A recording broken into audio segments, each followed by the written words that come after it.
तो ये बहुत ही इम्पोर्टेंट सवाल है ज़िंदगी का, जो मैंने सबसे आखिरी में कहा कि हम कौन हैं? हम वो thinking part of the mind है, जो हम लगातार खुद को मानते हैं कि मैं ऐसा हूँ, मैं वैसा हूँ, मैं इसका ये हूँ, मैं उसका वो हूँ। ये मेरा है, वो मेरी चीज़ है या मेरा भाई-बहन, पति-पत्नी, बेटा है। अक्सर हम अपने आप को इस थिंकिंग पार्ट ऑफ माइंड से एसोसिएट करते हैं और जब कोई भी इंसान ऐसा कहता है एक जो ऐसी कुछ भी चीज़ कहता है, जो हमारे थॉट प्रोसेस से अलाइन नहीं करती। जैसे आपको लगता हो आप खूबसूरत है, कोई कहता है तुम बेवकूफ़ हो। आपको लगता है आप होशियार है, कोई कहता है तुम तो गधे हो। आपको लगता है कि आप सही है और कोई कहता है कि आप गलत हो। जब कोई भी ऐसा कुछ भी कहता है या कोई सिचुएशन होती है, जिसके कारण ऐसा आभास होता है कि जो मैं अपने बारे में सोच रहा था या रही थी या रहा हूँ, वो शायद गलत है, तो हम तुरंत दुखी हो जाते हैं। जब कुछ ऐसा होता है कि जिस चीज़ को आप अपना मानते थे कि ये मेरी प्रॉपर्टी है, मेरी कार है, मेरा फ़ोन है, मेरा घर है और किसी कारण उसको कोई डैमेज होता है, तो आप सोचते हो अरे! ये तो चला गया मेरा, मतलब मैं अब कम हो गया, मतलब मुझसे कुछ छीन गया, मतलब मैं वैसी नहीं रही, तो हम दुखी हो जाते हैं। लेकिन जहाँ हम ये रियलाइज़ करते हैं, ना सिर्फ़ मान लेते हैं, पर ये जानते हैं कि मैं वो सब तो हूँ ही नहीं जो मैं अपने बारे में सोच रहा था।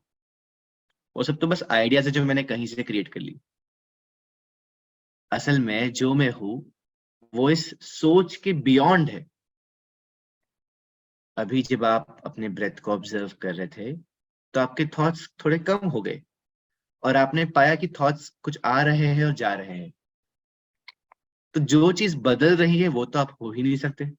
जो कांस्टेंट है, वही हम हो सकते हैं ना। ठीक कह रहा हूँ मैं?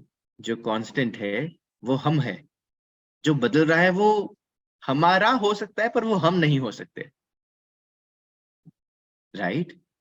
तो जब हम ये समझ जाते हैं कि मेरे थॉट्स तो लगातार बदल रहे हैं and when you meditate you feel कि ये थॉट्स जब नहीं होते हैं तब भी मैं होता हूँ। मैं कौन? वो जो ऑब्जर्व कर रहा है, राइट? मैं मतलब वो आपका पार्ट जो ऑब्जर्व कर रहा है, नोटिस कर रहा है जो चीज़ हो रही है उसे। तो इसका मतलब शायद मैं ये सोचने वाला इंसान तो हूँ ही नहीं, मैं तो वो हूँ जो इसके पीछे बैठा है, सब कुछ होते हुए देख रहा है। जिस दिन हम ये समझ जाए उस दिन हम अपनी सेल्फ क्रिएटेड आइडेंटिटी को ही हम ईगो कहते हैं, उसी को हम अहंकार कहते हैं, उसी को हम सेंस ऑफ सेल्फ कहते हैं। हम उस क्रिएटेड सेल्फ से हटके जो रियल सेल्फ है, जो ट्रू सेल्फ है, जो ऑथेंटिक सेल्फ है, जो ओरिजिनल सेल्फ है, हम उस तक पहुंच जाते हैं। और जब हम अपने आप को उससे रिलेट कर पाते हैं, तो फिर हम इन सब चीजों से आजाद हो जाते हैं। इन सब चीजें मतलब क्या? हर वो चीज जो आपके थॉट ने क्रिएट करी है, चाहे वो ये हो कि ये चीज मेरी है, चाहे वो ये हो कि ये इंसान मेरा है, चाहे वो ये हो कि मैं ऐसा हूं या मैं वैसा हूं, ये देश मेरा, ये ज्ञान मेरा, ये धर्म मेरा। इन सब से हम ऊपर उठ के अपने आप को वो जान पाते हैं जिसको हम डिफाइन नहीं कर सकते। अभी जो आप ऑब्जर्व कर रहे थे, आपके अंदर जो चीज आपकी ब्रेथ को ऑब्जर्व कर दी, मैं चीज कह रहा हूं, ठीक है? क्या आप उस चीज को डिफाइन कर सकते हैं? कौन ऑब्जर्व कर रहा था? अगर मैं पूछूं आपको, आपकी ब्रेथ को ऑब्जर्व कौन कर रहा था? आप बोलेंगे मैं कर रहा था। कौन सा पार्ट ऑफ मैं? कौन सा पार्ट ऑफ मैं? वो जो बेटा है, बीवी है, पति है, वो पार्ट ऑफ मैं? वो जो अमीर है, गरीब है, हिंदू है, मुसलमान है, वो पार्ट ऑफ मैं? वो जो आपका नाम है, वो पार्ट ऑफ मैं? ये वो जो आपका दिल है, दिमाग है, लिवर है, किडनी है, वो पार्ट ऑफ मैं? कौन सा पार्ट ऑफ मी आपकी ब्रेथ को ऑब्जर्व करेगा? You cannot define. You can not define, right? इसी को जानना, गहराई से जानना और इस जानकारी के साथ जीना स्पिरिचुअलिटी है। क्योंकि ये जो देख रहा था यही आपकी कोई स्पिरिट है। अगर मैं बहुत फंडामेंटल रूडिमेंटरी टर्म्स में बात करूं तो जो ऑब्जर्व करा था वो स्पिरिट थी, वो सेल्फ नहीं था। आप समझ पा रहे हैं मैं कौन सा सेल्फ कह रहा हूं? Created self, mental self, intellectual self, ये वो नहीं था, राइट? अगर आप इसके अंडरस्टैंडिंग के साथ जी पाए, you will B free, gradually you will be free of all things you are identifying yourself from and everything which is bothering you in life. तो जब ये साल खत्म हो रहा है और दूसरा साल शुरू हो रहा है, तो सबसे पहली चीज हम क्या चाहते हैं?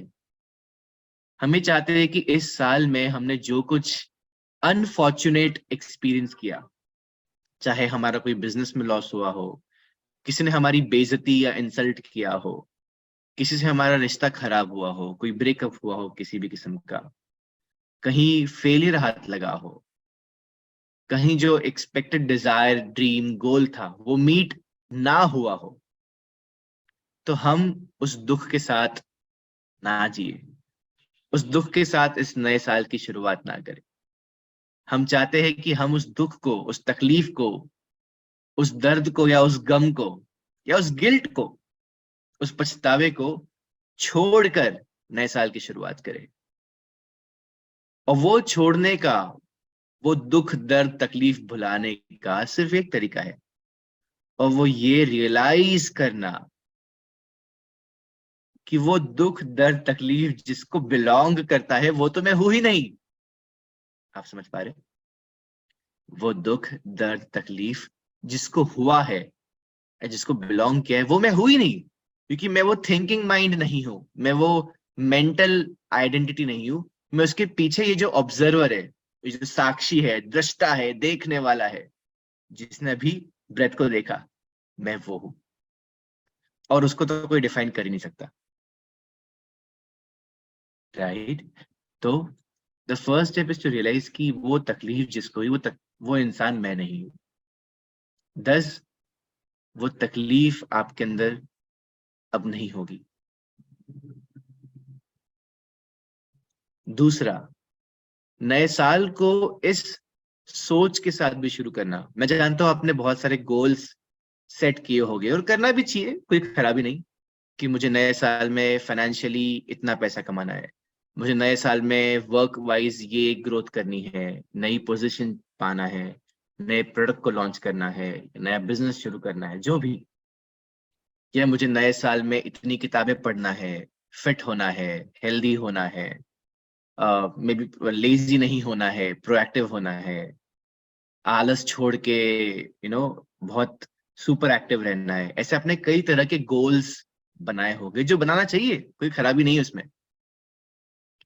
पर सबसे इंपॉर्टेंट गोल, अगर मेरे अकॉर्डिंग आप सभी का हो सकता है, जो आपने नहीं बनाया होगा शायद, वो ये कि इस नए साल में मुझे खुश होना है। क्योंकि आपने जो भी गोल लिखा है वो क्यों लिखा है?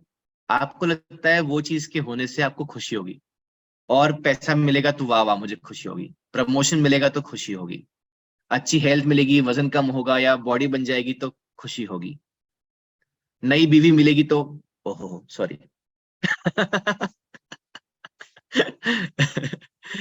बट देन जो भी चीज चाहते हो, चाहे वो नई कार हो, नया घर हो, या बेहतर कुछ भी हो, वो क्यों आपने लिखा है? क्योंकि आपको कहीं ना कहीं मन में लगता है ये होने से आपको खुशी होगी। पर मैं आपको कहना चाहता हूँ, उन सब चीज से शायद आपको खुशी हो, लेकिन वो पल भर की ही होगी, अगर आप अपनी इस आइडेंटिटी में खुद को फंसा के रखें। आइडेंटिटी मतलब क्या? यही जो आप अपने बारे में सोचते हैं, ये मैं हूं और ये मेरा है। तो अगर आप नए साल की शुरुआत इस रियलाइजेशन से करें कि हर वो चीज जो मैं खुद के बारे में सोचता हूँ वो असल में मैं नहीं हूँ। वो मेरे बिहेवियर का, पर्सनालिटी का हिस्सा हो सकता है, पर वो मेरी पर्सनालिटी है। मतलब पर्सनालिटी के पीछे भी एक मैं है ना। हर चीज जो आप अपने बारे में सोचते हो वो अपने बारे में सोचते हो ना। मतलब जो अपना है वो सोच के पहले कुछ और है, वो सोच के बियॉन्ड है। राइट।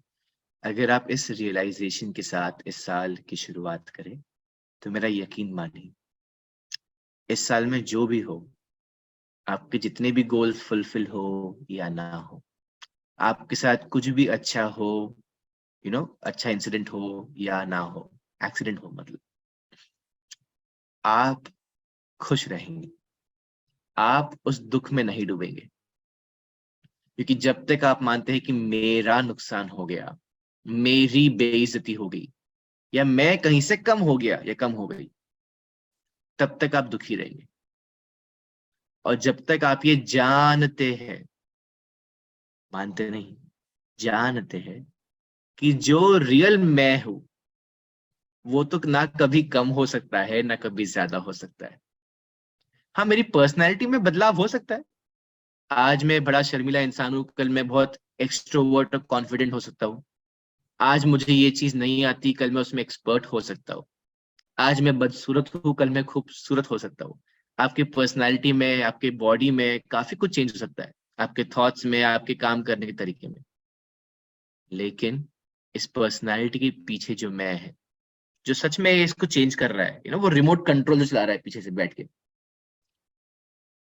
उसमें ना कभी कुछ कम हो सकता है, ना कभी कुछ ज्यादा हो सकता है। अगर आप ये जानकारी के साथ इस साल को गुजारेंगे तो मेरा यकीन मानिए, चाहे कुछ कितना भी अच्छा हो या कितना भी बुरा हो, आप अंदर ही अंदर खुश रहेंगे। You will be at peace within. And I guess यही आप सब चाहते हैं, क्योंकि कोई चीज को अचीव करने के लिए भी मेंटल पीस जरूरी है कि नहीं, बताइए। लाइफ के हर डिसीजन को लेने के लिए एक पीसफुल माइंड जरूरी है। अगर मन शांत ना हो तो हम कभी भी सही डिसीजन ले नहीं सकते। इमोशंस में आके, भावनाओं में बह के आज तक किसी ने सही डिसीजन नहीं लिया, सिर्फ गलतियां होती है। राइट। तो एक पीसफुल माइंड से आप सही डिसीजन भी ले पाएंगे और जिंदगी को बेहतरीन तरीके से एक्सपीरियंस, मतलब अनुभव भी कर पाएंगे।